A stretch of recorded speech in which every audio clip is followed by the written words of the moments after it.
어제부터 우리가 읽었던 이 사도행전 14장에서는요.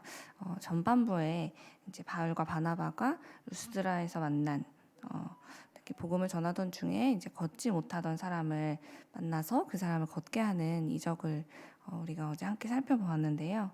그 기적을 옆에서 바라보았던 수많은 사람들은 흥분하면서 신들이 사람의 모습으로 사람의 형상으로 우리 가운데 내려오셨다 라며 소리를 지르고 바나바를 제우스라 부르고 바울을 헤르메스라고 부르면서 그들을 신으로 섬기려 했다는 내용을 우리가 함께 살펴보았습니다. 저는 어릴 때부터 이 장면을 볼 때마다 참 루스드라 사람들의 반응이 신기하고 흥미로웠어요.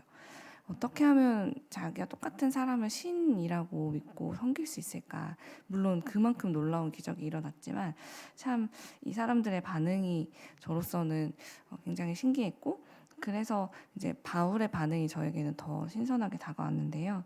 사실 만약 제가 바울이었다면 그동안 이제 복음을 전하면서 쌓였던 피로도 상당했을 테고, 심지어 바로 전까지는 이제 사람들이 자기들을 향해 막 돌로 치려고 달려들고 모욕했던 일까지 겪었던 터라, 만약 저에게 이제 이런 일들이 일어났다면 나를 이렇게 환대해주는 사람들 사이에 사실 어찌 보면 거의 이제 펜을 넘어서 광적으로 자기를 섬겨주는 이 사람들 앞에 조금이라도 좀 머물면서 몸과 마음을 쉬고자 하는 그런 회복하는 시간을 갖고 싶었을 것 같은데요. 그러나 바울은 그런 자기를 무조건 자기가 무슨 말을 하든 믿을 준비가 되어 있는 이 사람들을 통해서 이익을 얻을 생각을 조금도 하지 않고 있는 것을 우리는 오늘 말씀을 통해 볼 수 있습니다. 그는 영적으로 무지한 이 사람들의 이 잘못된 행동에 대해서 그들 사이로 막 뛰어들어가서 소리를 지르면서 온 마음과 힘을 다해 말리고 있죠. 그가 이렇게 했던 이유는 단 한 가지입니다. 하나님께 돌려야 될 영광, 당연히 하나님께만 올라가야 될 그 영광이 혹시라도 자신들에게 돌아옴으로 인해서 지금까지도 하나님을 믿지 않고 살아왔던 이 이방인들이 이제야 겨우 복음을 듣게 된 이 중요한 시점에 또다시 우상 숭배를 함으로 하나님께 죄를 짓지 않도록 그는 그것을 돕기 위해 이렇게 했던 것입니다. 또한 자기 자신도 하나님께 드려야 될 그 영광을 자기가 취함으로 인해서 하나님 앞에 범죄하지 않기를 늘 바랬던 바울의 그 마음이 드러나 있는 것이죠.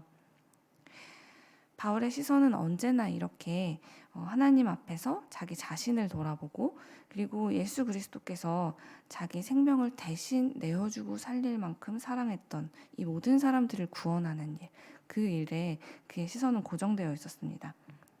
그래서 이렇게 참 힘든 여정 중에 달콤한 유혹이 찾아왔을 때도 그는 넘어지지 않을 수 있었고, 또 오늘 우리가 본문에서 읽었던 참 쓰리고 아픈 핍박이 닥쳐오고 그런 고난이 다가왔을 때도 한결같은 태도를 취할 수 있었던 것이죠.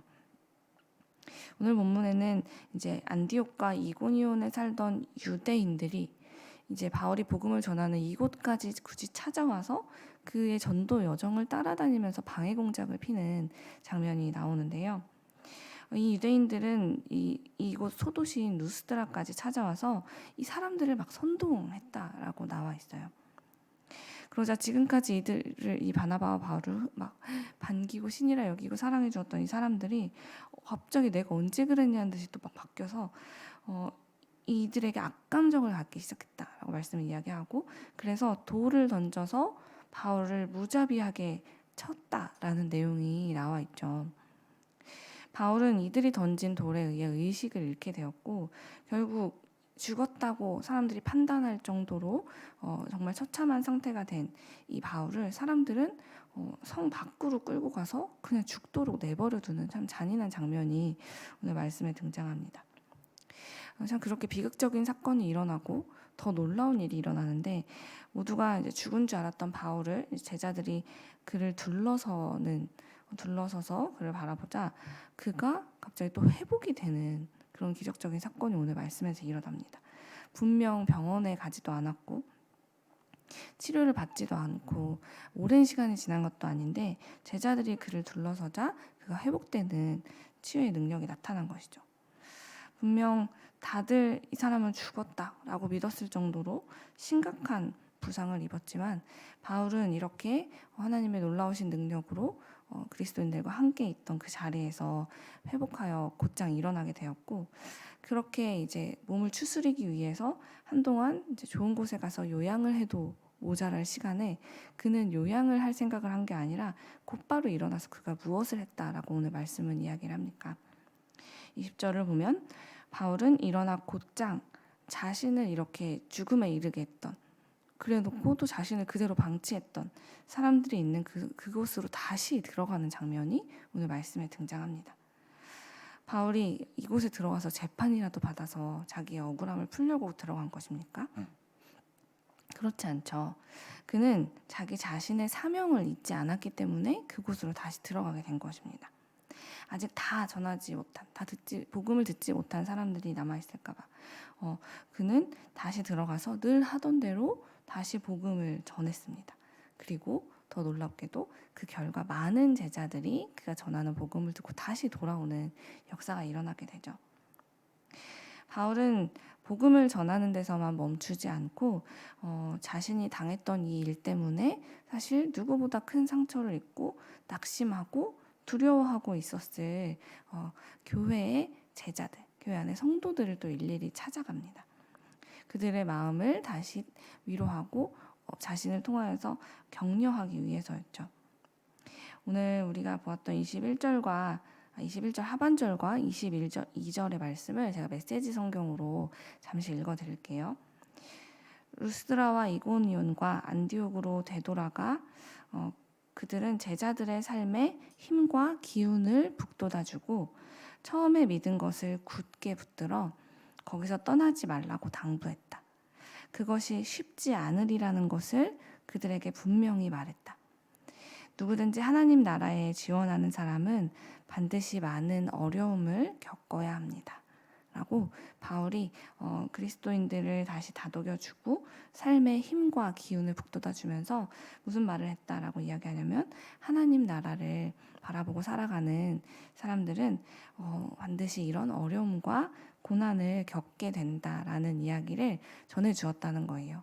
제자들이 혹시라도 도망치고 나 이제 신앙생활 그만할래요 하고 두려워하고 막 그럴까봐 아니야 늘 이렇진 않아 라고 거짓말을 하거나 아니야 나만 이런 일을 당한 거야 라고 한 게 아니라 예수님을 따라가고 하나님 나라를 바라보는 사람들의 삶에는 이런 고난과 핍박이 끊이지 않을 거예요. 사실 그게 팩트예요 라는 이야기를 전했다는 거죠. 도대체 바울이 하필이면 마음이 연약해져 있는 그 제자들에게 왜 이런 말을 했을까 생각해 보면요, 이들에게 더 큰 두려움을 주면서 그러니 지금 결정해, 할 수 있으면 따라오고 아니면 가지 마, 이렇게 하려는 의도가 아니죠.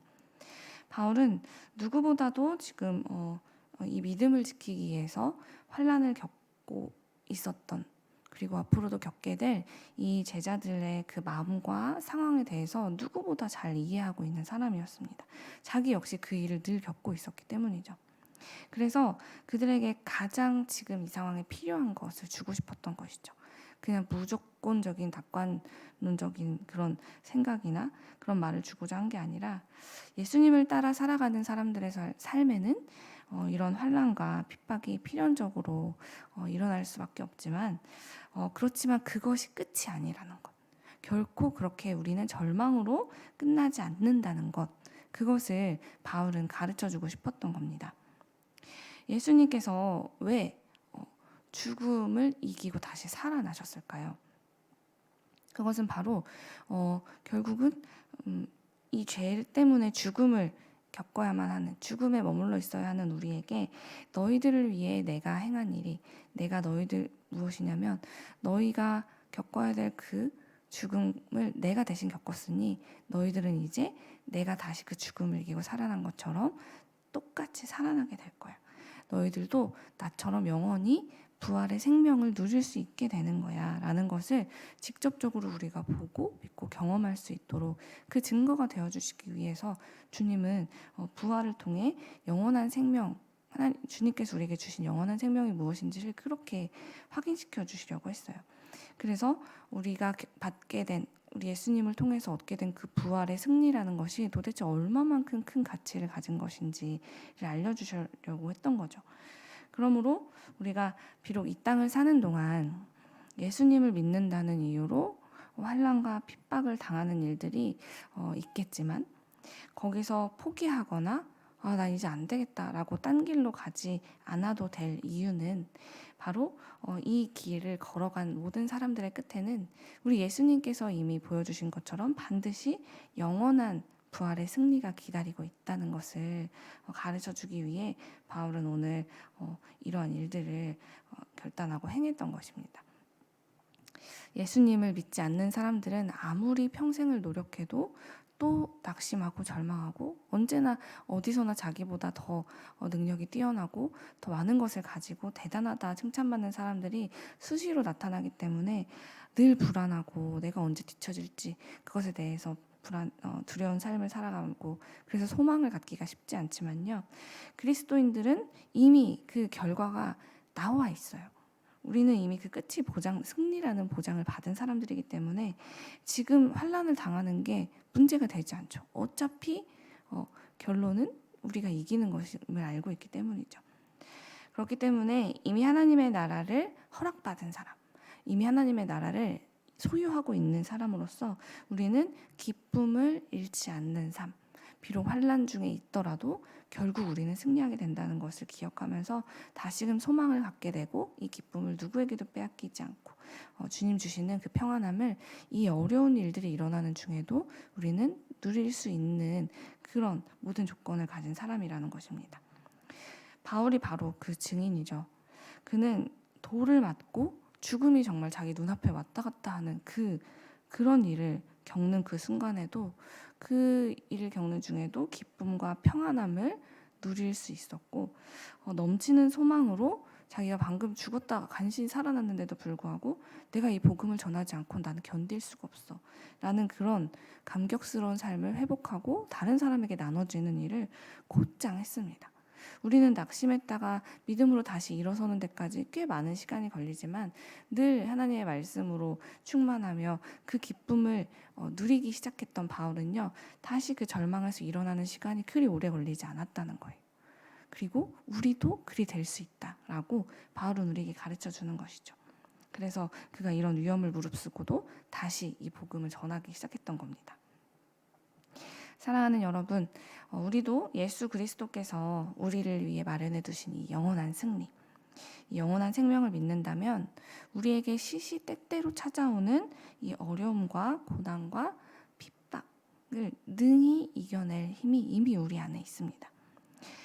여러분이 예수님을 믿고 그분의 뜻대로 살아가기로 결정하셨다면 이제 우리 삶에 그 어떤 라이벌이나 장애물이 끼어들지라도, 우리가 전혀 상상하지 못했던 어려움들이 일어날지라도 반드시 결국 승리는 이 아이의 거야 라고 이미 이 승리를 우리에게 붙들어 두신 우리 하나님의 그 말씀을 붙잡으시길 바랍니다. 우리를 위해서 나나 대놓고 편파 판정을 할 거야 라고 이미 결정하시고, 우리를 위해 그 모든 승리와 소망을 준비해 두신 우리 하나님께서 우리가 결국은 이 믿음의 경주를 끝까지 잘 달려나가게 하시고, 그리고 결국은 승리하게 하실 것을 저는 믿습니다.